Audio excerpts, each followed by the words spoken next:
Hello, my name is Dr. Mary O'Kane, and I'd like to thank Longford Library Service for inviting me to make this little video for you today as part of the Healthy Ireland at Your Library programme. So today they've asked me to look at supporting self-esteem and resilience in our children. And I think definitely 2020 and 2021 have shown us how important it is for our children to be resilient and to have that self-belief. So what are self-esteem and resilience? Self-esteem is, for me, a combination of your child feeling loved and feeling strong and capable. So it's the combination of those two things. They may feel they're loved, but if they don't feel strong and capable, their self-esteem will not grow. So it's important that we support both those aspects. For resilience, we often talk about resilience as being bouncing back from adversity. Very often in the research, it's always bouncing back. And every time I hear that, I think, it's not really bouncy. Resilience is more about clawing your way back. It's about when you're faced with stress, it's that thing inside us that keeps us plodding on. It keeps us going. It's very closely linked to resilience in terms of being capable, because in terms of wanting to feel that we can keep going, we need to feel that we are strong enough to come up with ideas and solutions and a way forward when we're really being challenged. So very important. So I'm going to talk about 3 ideas for you in terms of how you can support both self-esteem and resilience. So first thing I want to mention is the importance of being what we call one good adult, that one person in your child's life that they can rely on, that they know will support them at times of difficulty. All the research in resilience has shown that having somebody there, somebody in the background that you know believes in you, makes all the difference in our children's lives. Research looking at children who have been through a lot of stress, children who have been through a lot of disadvantage, have found a difference between children who go through these experiences without feeling they have that one good adult and children who have that adult in their life. It's what we call a really strong protective factor. So even though they may have been through similar experiences, the ones who come out of them an awful lot better are the children that have that person in their lives. So I think it's a very important message for us that we need to think about making sure we are that person. So how do we do that? Well, one tip that's really useful is really making time to connect with your child. For me, one of the most important aspects of our relationship with our children is connection. There's a wonderful lady called Pam Leo who wrote a book called Connection Parenting. And her advice in terms of connecting with your child is to set aside a little bit of time every day. She aims for 10 minutes. She recommends 10 to 15 minutes. Sometimes we think if we're making time with our children, we think, oh, well, I have to have all this quality time with my child.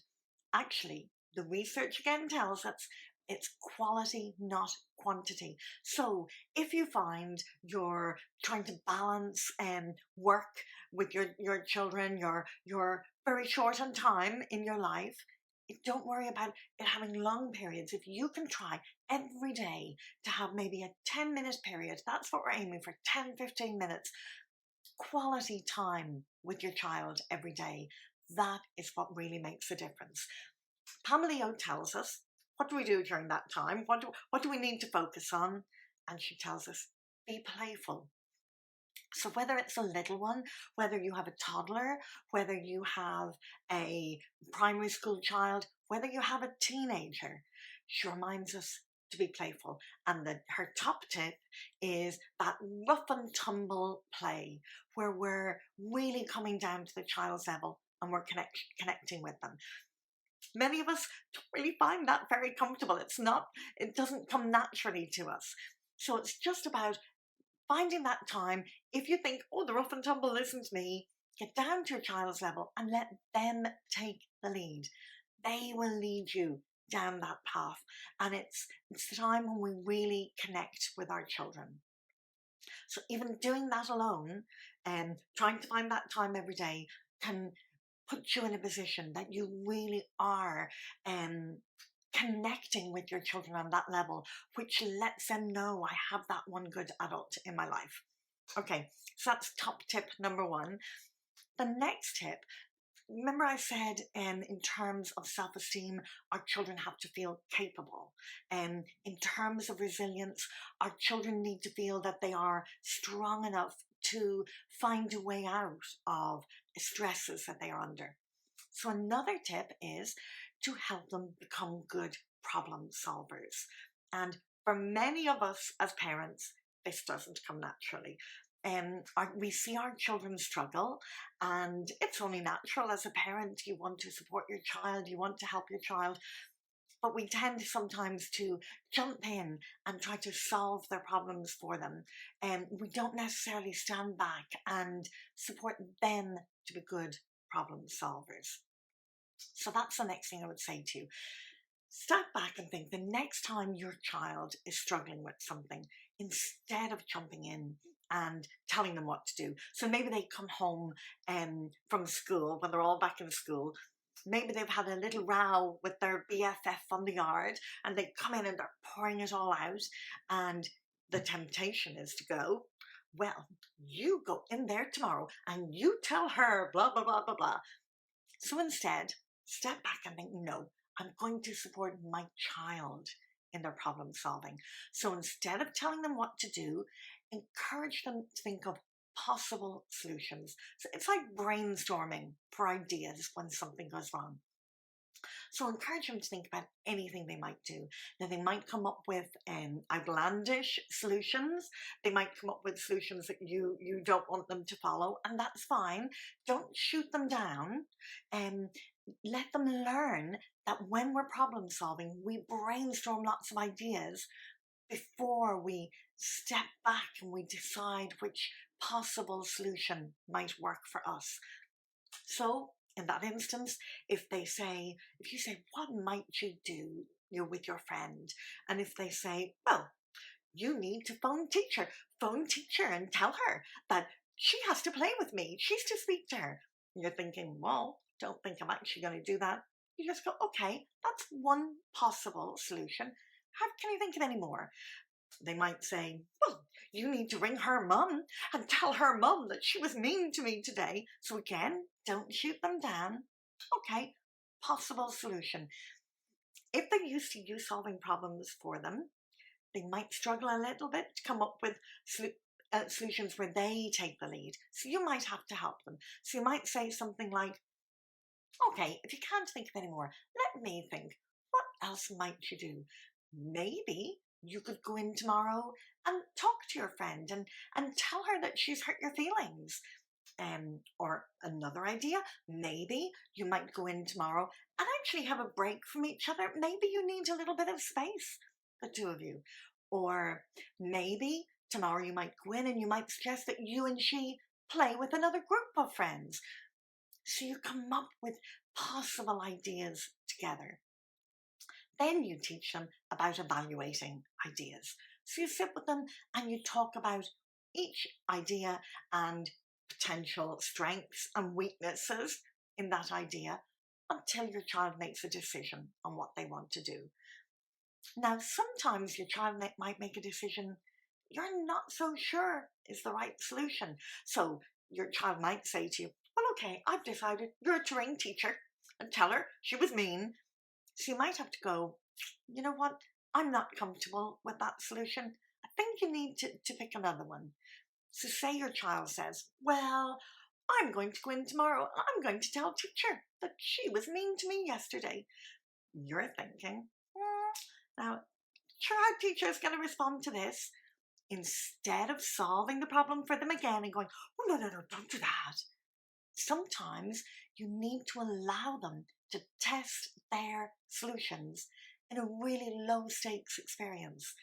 If they can learn about problem solving in these low stakes experiences, it means that whenever they're older and they come to a high stakes decision, they have learned that sometimes they get it right, sometimes they get it wrong, and it teaches them how to really evaluate. So in that case, you might say, okay, if that's what you really want to do, in you go and have a word with the teacher.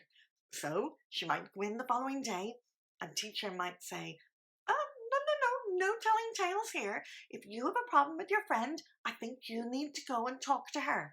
But your child is learning a lesson. They're learning that the solutions they come up with have consequences and they don't always get them right. But they're learning, okay, that didn't work. What will I do next? Problem solving for our children is a skill they have to learn. It makes a huge difference to their long-term well-being, in terms of their self-esteem and in terms of their resilience. Because if they learn that they are strong, they are capable, that when life knocks them down, they can step back and they can think about possible solutions. They can think about how they might handle difficult circumstances. It is the most wonderful life lesson that you are encouraging them to learn, so that when they're 18, when they're 21, when they're 25, when something knocks the legs from under them, they won't feel, there's nothing I can do here. Problem solving has become a learned behavior, and they have come to realize that they are strong enough to cope under difficult circumstances. In terms of their self-esteem, in terms of their resilience, it makes a huge difference. So, we know we need to be the one good adult. We know that we can take Pam Leo's advice and try to make 10 or 15 minutes with each of our children every day to really connect with them so that they know we are there in the background supporting them. We know that it's better if we don't solve their problems, if we allow them to become good problem solvers. And we know we do that by constantly supporting them in their problem solving and decision making. So doing those things alone will really help in terms of their self-esteem and their resilience. But I'd like to finish on another point, and it is what we call the 80-20 rule. So it's looking back at ourselves. Sometimes when we're trying to support our children, we feel that we have to be perfect. We need to be the perfect parent. We should get everything right all the time. And that is very important in supporting our children's well-being. So my final point is just to let you know that that is not actually true. Instead of feeling we have to be this absolutely perfect parenting, my final message to you is that good enough parenting. We aim for that 80-20 rule. We aim to get it right 80% of the time. And if we are good enough, if we are connecting with our children, if we're helping them be good problem solvers, if we're there as one good adult, and if we get things wrong on that 20%, it's also supporting our children to become more strong, more resilient. I think as parents today, we put ourselves under pressure that our parents and our grandparents really didn't. So I want to end on that note. So can I finish by reading you a little piece of advice from a lady called Bunmi Ladatan? I'll read this out to you. You may have seen this do the rounds on Facebook and Twitter and all the rest. So it's how to be a mom in 2017. Same applies for 20 for 21. Make sure your children's academic, emotional, psychological, mental, spiritual, physical, nutritional, and social needs are met, while being careful not to overstimulate and properly medicate, helicopter, or neglect them in a screen-free, processed food-free, GMO-free, negative energy-free, plastic-free, body-positive, socially conscious, egalitarian, but also authoritative, nurturing but fostering of independence, gently but not overly permissive, pesticide-free, two-story, multilingual home, preferably in a cul-de-sac with a backyard, and 1.5 siblings spaced at least 2 years apart for proper development. And don't forget the coconut oil.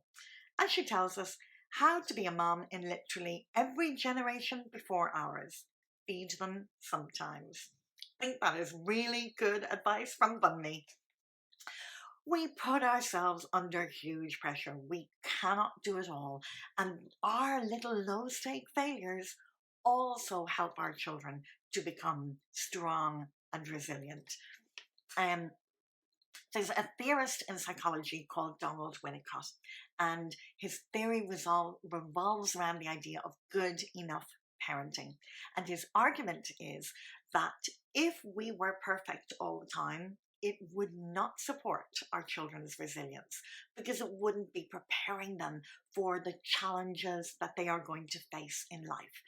So instead, those little failures, the day we can't be in two places at once, the day they're crying in the car seat behind us, but we have to keep driving, and the days that we get it wrong are the days that we're showing them that they can cope with minor disappointments, and that will make them stronger and more resilient children in the future.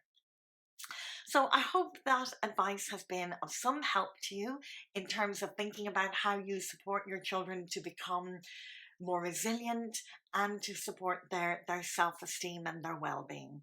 And I have further information on my Facebook page if that would be of help. It's Dr. Mary O'Kane Early Years. My Twitter is at MOK Early Years, and Instagram Dr. Mary O'Kane.